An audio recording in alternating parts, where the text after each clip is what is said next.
Started. Hello, everyone, and welcome back to another episode of a God Shift podcast. I am your host, Shayna Rattler. I am so glad that you are here. And before we get started, I want to ask you a favor. If you've been listening before, you already know what this favor is, but I still want you to do it again. If you're new here, here's my request. I would love if wherever you are listening to this podcast, if you would take a screenshot of it. And when you take a screenshot, post it on your social media and tell me what was your biggest aha moment or your biggest takeaway from this episode. And then also when you post it, if you will tag us here at A God Shift, I would really appreciate it because it helps to get this message into the hands of more people so that people can recognize that they are going through a tough time in their life, that there's actually hope on the other side. So the more people that share this information, the more people can actually be helped. So thank you in advance for doing that. So I am going to read my guest's bio, and then we will get right to this episode. So my guest is a professional fitness coach and men's discipleship leader with a passion for seeing lives changed by Jesus Christ. A former football coach and Marine Corps veteran of Desert Storm, his life was radically transformed from a self-destructive trajectory to one of life's wholeness and a dynamic walk with Christ, a story that is told in the pages of the book Broken and Redeemed. He holds a master's degree in physical education from Ohio University, and as of this writing, is close to completing a master's degree in theology from Faith Seminary in Tacoma, Washington, where he resides. Welcome to the show, John Jarman. Thank you. I appreciate you having me on. Absolutely. Thank you so much for being here. So I talk about, John, the fact that my definition of a God shift is anytime disruption in our lives collides with God's purpose, but it moves us into a greater destiny. I believe that the Lord uses unexpected circumstances to get our attention because we're either pursuing the wrong path or putting our priorities in Absolutely. the wrong place. And so he's so committed to the results that he has for us in our lives that he'll do whatever he has to do to shake us up, to say, hey, I've got better for you if you'll just pay attention and see what I want you to see, learn what I want you to learn, or go wherever it is that I need you to go next. You're exactly right. I call those God things. Yes.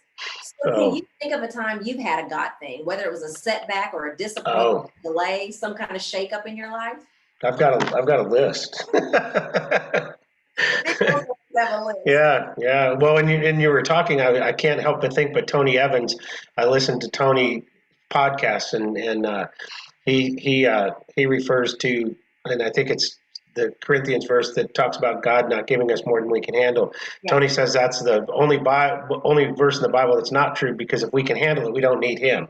He's going to give us more than we can handle to drop to our knees and say, we need our help. We need your help. So I feel like sometimes I'm right at the line. I'm like, Lord, if you're not going to give me more than I can bear, I'm right at the line. Yes, ma'am. So, and that's basically what happened when I gave up my control. And I know the date. It's November 20th, 2016 is when I completely surrendered my control over to God and let him take control of everything. So, yeah. What happened? Like, what was your pivotal moment that made me go, okay, this is out of my hands. I've got to give it to him? Well, at that time in my life, I had a business and it wasn't doing really well. I owned a small training studio and we were struggling, and it was the struggle was payday's Monday and it's $3,000 and it's Friday. I got $1,000 in the bank kind of thing, then my sister-in-law was in the hospital and wasn't doing too well. We didn't know if she was going to live or not, and then this young lady I was dating for 4 years, our relationship we were breaking up because her kids didn't really like me, and there's a whole other story to that. But Leah and I were together for 4 years in a truly biblical relationship, and I was going, okay, I did all this for you, and this is crumbling. That was one thing. And that morning on November 16th or 20th, I just got up and I was starting my prayer time, and tears running out of my eyes. I just said, I can't do it anymore. I'm done. I can't. I've given up. I've tried to do everything right and I can't do it. And so you're in control now. And then I opened up the Bible and I opened up to Romans 7, chapter 7, 14 through 21, I believe, where Paul talks about wanting to do what's right, but he can't because it's the sinful nature in him. And I read through those verses, and then I flipped back. I just started flipping through the Bible, and I stopped at 1 John 1:5, and it says, there is no darkness, or God is light, and there is no darkness in him. And if we claim to have fellowship with him, then we need to, but continue to walk in the darkness, then we are lying. And, I read these verses and I just said, my life's got to change, because that's kind of what I was doing. I was a believer and I was walking, but I still was holding on to that last little bit of my old self. And it wasn't allowing the veil to be completely ripped, taken away from me, and to truly have a relationship with God. I love that you use the word giving up, because I say in my book, when I'm talking about surrender, I say that, the definition of surrender is giving up, and not giving up, quit. You're not throwing in the towel. You're not going to kill yourself. Right. Not finish the race, or, finish what it is that you're working on.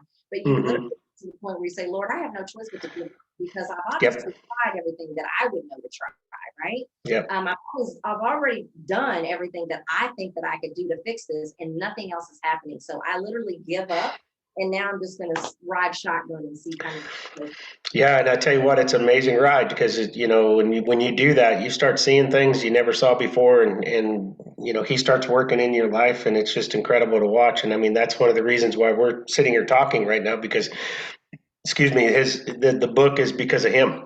Yeah. And it was a truly adventure. And the book was actually started in 2014, when my counselor of 10 years suggested I write a book about my story. And I kind of laughed at her, because my story is not unique. People have been in the same situation, people have been in worse situations, but it is my story. And and so that's where it started. And then it kind of sat on a shelf for a long time. And when I got attached with Scotty Kessler, my spiritual mentor, that's when my spiritual walk really strengthened in his discipleship and leadership through that. And it led to the point where I went to seminary and started working on that master's degree. And the only reason why I stopped is I was running two businesses, because I got an appointment at Fircrest Golf Club, and I couldn't do both and go to seminary school at the same time, because it's a lot of reading and writing, and I just didn't have the time. But I'll go back and finish it probably next year, early next year. So.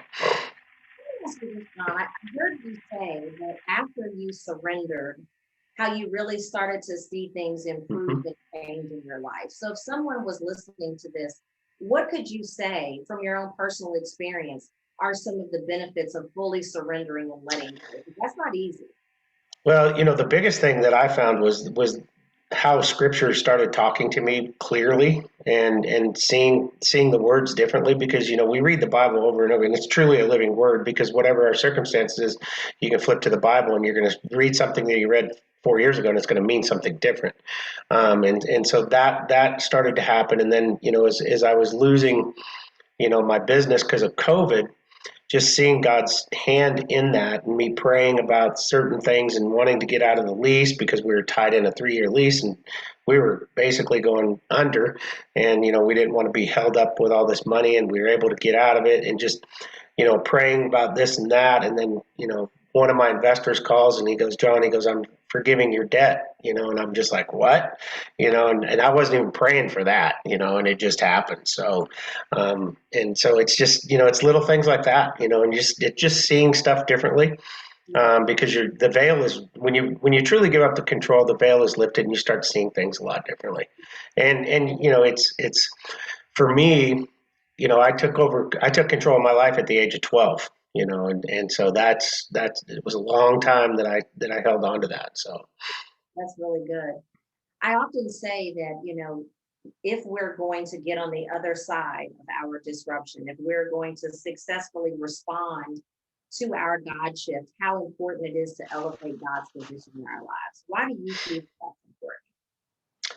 important? Because you got to let him be in charge, and you've got to let him guide you.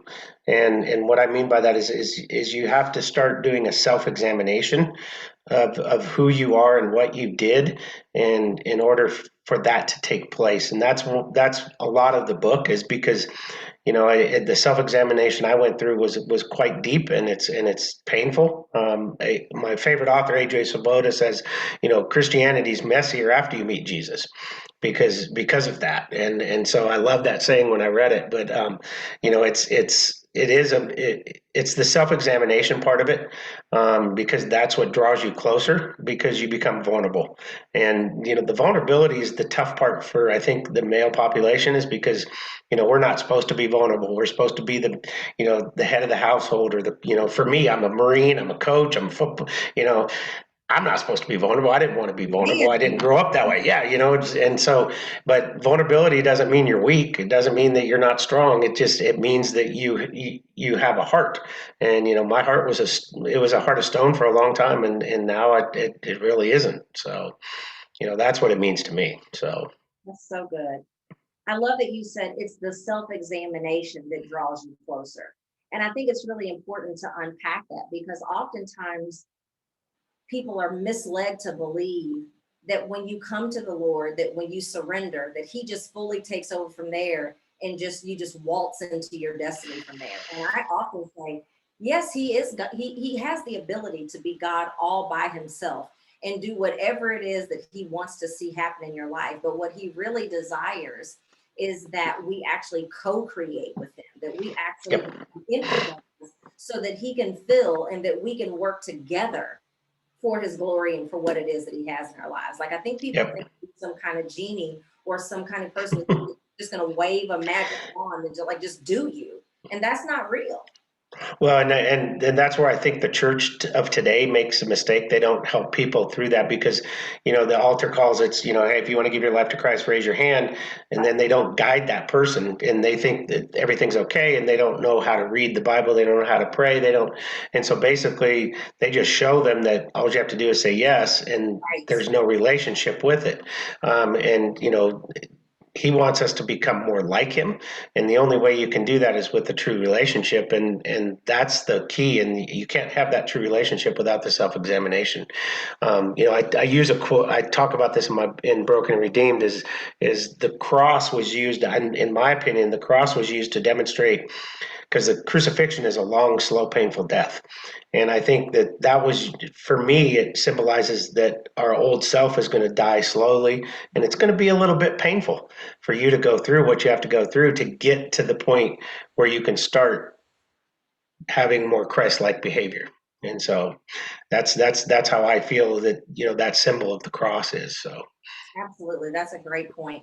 So, John, I want to pause and take a quick commercial break. And when we come mhm. back, we're going to get into some tips that we can share with people of how they kind of put all of this together and accomplish what we've been so graciously able to do. Okay.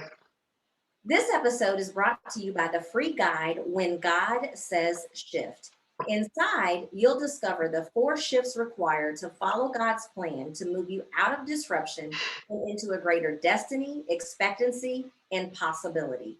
Head to God Says Shift, that's GodSaysShift.com to access it now. So let's segue into some advice, because one of the things that I know, back to what you were saying about how sometimes the church doesn't well equip us. I think a lot of times when we're in church, we hear what we should do and we hear why we should do it, but no one really gives us any concrete direction of actually how to do it. I've been told, like, oh, you Mhm. need to surrender. Well, what does that look like? Like, how can I look back on Wednesday and have something to measure if I've actually, surrendered on Monday and Mhm. Tuesday? So let's get into a little bit of advice. So how would you say, you've talked about it a little bit, but I think I want to ask it a different way, is that how can disruption actually be beneficial to somebody's life, this shakeup that we go through?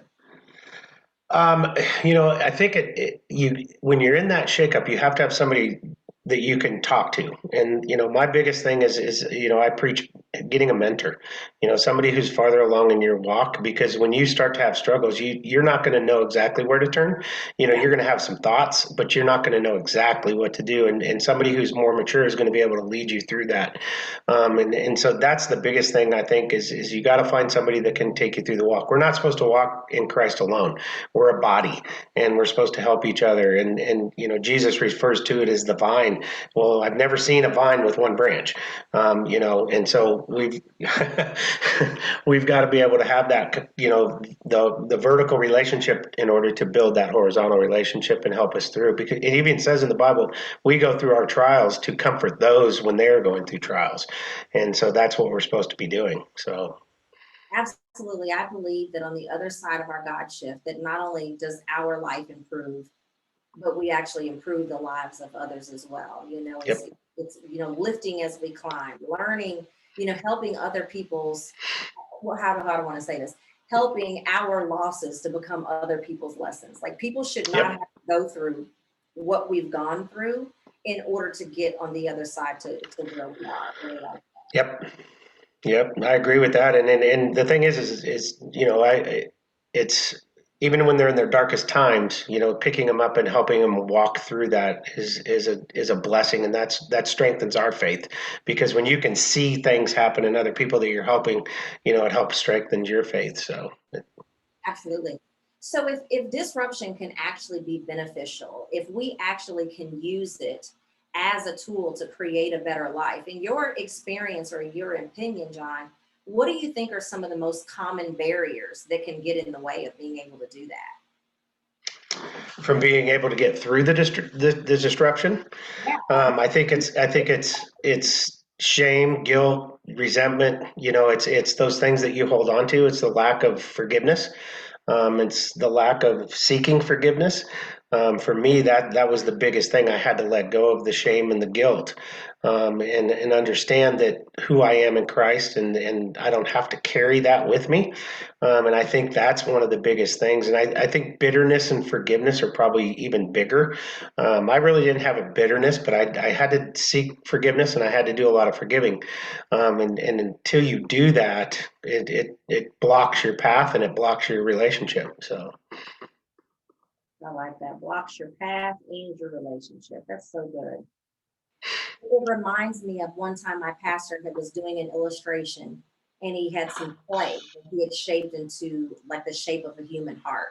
And he had one that he had done earlier in the week, and then he had one that he had put together right before service started. And he was demonstrating to us how, if you become so full of the cares of the world to the point that you feel, anger and guilt and shame and all of the things that are very natural and easy for us to experience when we've gone through something, that hardened heart, not only can nothing get out of that, but God can't get in it either. Like, the yep, only way that he's able to get into us, what needs to get into us for us to be able to forge a better path, is for us not to have a hardened heart. So I love that you're like, right, hey, listen, it's very easy for this to happen. But if you allow those things to take over and you don't get the handle of it, it's not only going to block your relationship with God, but it's also going to block your path forward as well. And nothing yeah, hurts and more than meeting somebody that's like, why are we still talking about this 15 years later? It shouldn't still be having the same impact on you right. 15 years later. Yep. Yep. And it goes not only the heart, but your brain. The mind is, that's where the war takes place. And so you've got to not only open up your heart, but you have to open up the mind. Because I think when you carry shame and guilt and bitterness and resentment, when you're in that alone time, that's what you're focusing on, rather than focusing on who you are in Christ, and that the victory's already been won for you. And so that's the tough part. And I'm trying to, my little brother is a recovering alcoholic and drug addict, and he still doesn't quite get it. And it's so we're still working on that, because he still sees himself as an addict, and until he gets rid of that, it's going to be tougher for him to recover. So Absolutely. So if you were sitting one on one with someone mhm. and they said, you know what, I think you're right. Like, these are all the things that I've been through. These are all of the ways that it's impacting my life negatively. And once and for all, I want to put that behind me and I want to get to a better place. What would be your best tip that you would share of how they could do that? The first thing I would probably do is have them read Ephesians, and then start a daily prayer and Bible reading in their life, so that they can help build a foundation in the relationship. Because I think, for me, daily prayer and Bible reading is two of the biggest things that you need to do to overcome any of the trauma or anything like that. And it's some people, oh, I don't have the time. Well, you got to make the time, and renewing your mind every morning. That's one of the things 2016 is when I gave up control. It's 20, so it's been 6 years, and one of my prayers every day is God, renew my mind to you today, because it's a daily thing, and because the world is. I mean, we don't live in more. Today's world's more crazy than ever before, and where there's a lot of separation, and so you got to have that time to where you can reflect and read and prayer, and you need to do it with some other people too. So. Mm, absolutely. I love that. And so as we begin to wrap up, John, where can our listeners find you and follow you? Well, I'm on Facebook. It's John Jarman, so I mean it's pretty easy. And then Instagram is John_Broken and Redeemed. And then I have a Twitter handle, and I believe it's Broken and Redeemed. I don't go to Twitter too much because I use my Instagram and it automatically pops there. So, but I am on Twitter. I think it's Broken and Redeemed. And then I also have a website, brokenandredeemed.com, and there a lot of the book information's there. I have some other stuff on there. I do a daily post. I call it my daily bread, and it's a scripture verse from my reading every morning. So if you want to follow something, it's kind of like a daily testimony, or not a testimony, but it's a daily bread, and it helps kind of get you going in the morning. And if you were to if one of your listeners get the book and they're touched by it, please go to my website and submit your testimony, because I'd love to hear about how the book impacted your life. So. Perfect. So if people want to take things further with you, that's what you would recommend, is that they participate in the daily bread that you have on your website and also purchase the book Broken and Redeemed. Yeah, or go to the website and say, hey, I'd love to chat with you through email or whatever. Because if you're going through a hard time and you can't find anybody to talk to, I'll be happy to talk to you. I mean, because that's the calling right now. So, and for your listeners, if they do want to get the book, if they use Titus 3:3-7, they'll get 20% off the book. So. Okay, perfect. Well, I will make sure that all of your Instagram information, all of your Facebook information, and your website, the links to all of that is in the show notes, so that you don't have to, listeners try to figure out, like, how do you spell Jarman? Hey, and it's misspelled quite a bit. So. So John starts with a J and Jarman starts with a J. So that'll help you. Yep. Again, I will make sure that all of those links are in the show notes, so that you don't have to go back and rewind and dig around and look for it. I'll take care of that for you. So John, and real quickly, the book is available on Kindle now and all ebook platforms. And then I was just recently given a 4-star out of 4-star rating by Online Books, and then a 5-star rating by Literary Titans. So the book's getting some good reviews. So that is awesome. So everyone, go get the book. Participate in the daily bread, and take advantage. If you have any questions or you're feeling stuck, please reach out to John, because it is very generous of him to be willing to offer his time in that capacity. So John, thank you so much for being here today and sharing your nuggets with my audience. I'm very, very certain that they're going to be blessed by this. Well, I appreciate you having me on the show. It's been a pleasure. Absolutely. So everyone, thank you so much for listening to this episode of a God Shift podcast. I pray that you will not only continue to enjoy the future episodes, but that you will share them with your friends, family, and even your foes as well. So thank you so much for listening to the episode, and I hope to see you back on another episode very soon. Talk to you later. Bye-bye. Bye-bye.